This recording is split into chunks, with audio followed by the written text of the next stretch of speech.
نے ارشاد فرمایا اسے کھولا جائے. جب اسے کھولا گیا تو اس میں دیکھا کیا گیا کہ اس میں کوئی پھل نہیں موجود تھا, کھانے کی کوئی چیز نہیں تھی, میوہ نہیں موجود تھا, بلکہ اس ٹوکرے کے اندر ابو غالب سوداگر کا اپاہج اور لنجا لڑکا موجود تھا.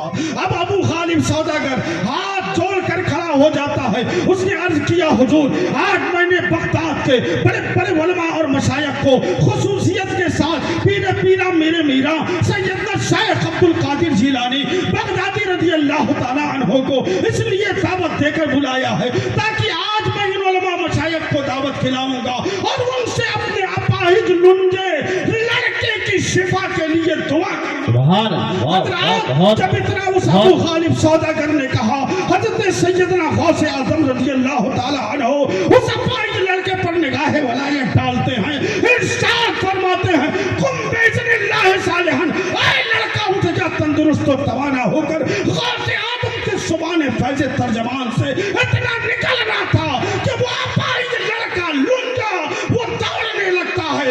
اسی لیے کسی شاعر نے کہا ہے شفا پاتے ہیں سدا جا بلم امراض مہلک سے.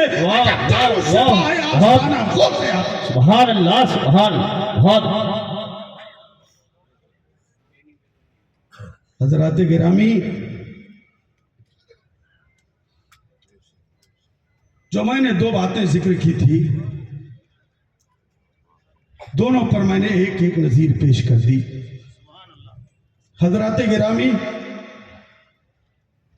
بس آخری بات ذکر کر کے میں اپنی گفتگو کو ختم کر دیتا ہوں. اس حدیث پاک میں جو فرمایا گیا علماء امتی کا انبیاء بنی اسرائیل, یعنی اس امت کے علماء شریعت و طریقت وہ انبیاء بنی اسرائیل کی طرح ہیں, تو یقیناً علماء شریعت نے اپنی درسگاہوں کے ذریعے اور علماء طریقت نے اپنی خانقاہوں کے ذریعے بے شک مذہب اسلام کو ہمیشہ پوری دنیا میں عام کیا ہے. اور یہ دونوں ایسے دینی مراکز ہیں کہ جہاں سے آج تک مذہب کی اشاعت ہو رہی ہے. دین کا پیغام پوری دنیا میں جو پہنچ رہا ہے وہ یہ مدرسے اور یہ خانقاہیں ہی ہیں. اس لیے ان مدرسوں کی بھی حفاظت کا ذمہ ہم مسلمانوں پر ہے اور ان خانقاہوں کی حفاظت کا ذمہ اور اسے باقی رکھنے کی بھی ذمہ داری ہم مسلمانوں کی. اس لیے کہ اگر یہ مراکز ختم ہو گئے تو مسلمانوں میں جو دین عام ہو رہا ہے وہ دین عام ہونا بند ہو جائے گا. لوگوں تک جو مذہب کی باتیں پہنچ رہی ہیں وہ انہی دونوں مرکزوں کے ذریعے پہنچتی ہے. اس لیے آج یہ انوار مصطفیٰ دارالعلوم جو آپ کی نگاہوں کے سامنے ہے, یہ ادارہ جو سہلاو شریف میں ہے, الحمدللہ یہ دونوں مراکز کا مجموعہ ہے. الحمدللہ یہ طریقت کے ساتھ ساتھ شریعت کا بھی مرکز ہے, ادارہ قائم ہے, خانقاہ بھی ہے, اور ان دونوں مرکزوں کے ذریعے سے مذہب اسلام کا بول بالا ہو رہا ہے پوری دنیا میں, پورے علاقے میں, پورے قرب و جوار میں, پورے راجستھان کے اندر مذہب اسلام کو پھیلایا جا رہا ہے. حضرات گرامی, بڑی خوشی کی بات ہے کہ یہاں سے عالم اور حفاظ فارغ ہو رہے ہیں. حضرات,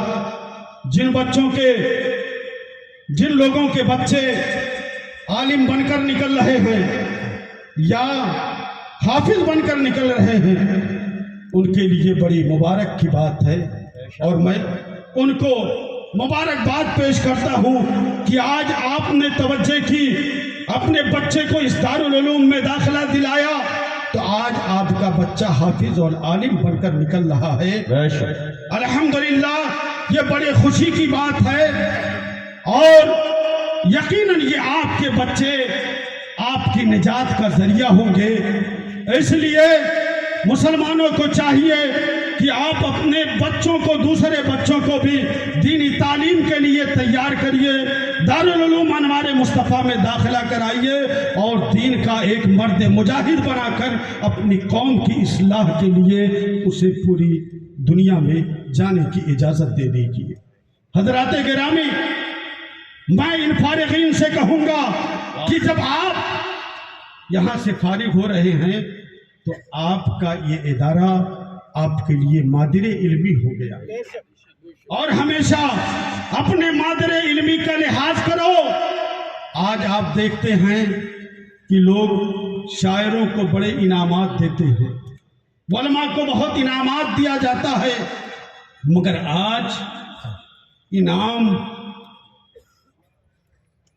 ان بچوں کے جو یہاں سے فارغ ہو رہے ہیں ان کے اساتذہ کو انعام دینے کی ضرورت ہے، اس لیے کہ انہوں نے آپ کے بچوں کی تعلیم و تربیت کے لیے دن رات ایک کر کے انہیں گھس گھس کر نگینہ بنایا ہے، اور نگینہ بنا کر آج قوم کے سامنے پیش کر دیا ہے اور آپ کے سپرد کر دیا ہے۔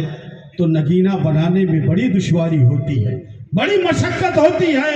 نگینہ بنانے والے سے پوچھو کہ پتھروں کو کتنی مشقت سے رگڑنے کے بعد تب کہیں وہ ہیرا بنتا ہے، تب کہیں وہ نگینہ بنتا ہے، اور ان اساتذہ نے آپ کے بچوں کو نگینہ بنا کر آپ کے سامنے پیش کر دیا ہے۔ تو آج ضرورت ہے کہ آپ ان اساتذہ کو انعام دو، ان اساتذہ کی عزت کرو، ان کا ادب و لحاظ کرو اور ان کی تعظیم و توقیر کرو۔ سنو، حضور فقیہ ملت میرے والد ماجد علیہ الرحمت و رضوان کا یہ طریقہ تھا کہ قائد ملت حضرت علامہ ارشد القادری جو آپ کے استاد گرامی ہیں، پوری زندگی فقیہ ملت، ان کو سال میں ایک بار منی آرڈر کے ذریعے نذرانہ ضرور بھیجا۔ حضرات گرامی، اور جب آپ اپنے کسی استاذ کو نظر و نیاز پیش کرو گے تو آپ کا استاذ خوش ہوگا، اور جب خوش ہوگا تو یقیناً آپ کو دنیا میں بھی کامیابی ملے گی اور آخرت میں بھی آپ کو کامیابی ملے گی۔ فقیہ ملت نے اپنے استاذ کا اتنا ادب و احترام کیا تو ان کے استاد حضرت علامہ ارشد القادری کہتے ہیں ایک خط کے اندر کہ جلال الدین امجدی، میں تو سیاہکار کا سیاہکار ہی رہا، مگر تم نے تو مرضیات الہیہ کو پا لیا۔ علامہ ارشد القادری قائد اہل سنت اپنے شاگرد سے خوش ہو کر یہ کہتے ہیں کہ اے جلال الدین، میں تو سیاہکار کا سیاہکار ہی رہا اور تم نے تو مرضیات الہیہ کو پا لیا۔ حضرات گرامی، تو ایسے شاگرد آپ بنیے کہ آپ کے استاد بھی آپ پر فخر کریں۔ اللہ رب العزت کی بارگاہ میں دعا ہے کہ اس سہلاؤ شریف کی اس خانقاہ کو اور اس دین ادارہ کو صبح قیامت تک قائم و دائم رکھے اور ترقی کے اسباب خزانے غیب سے مہیا فرمائے۔ وآخر دعوانا ان الحمدللہ رب العالمین۔ السلام علیکم ورحمۃ اللہ وبرکاتہ۔ وعلیکم السلام۔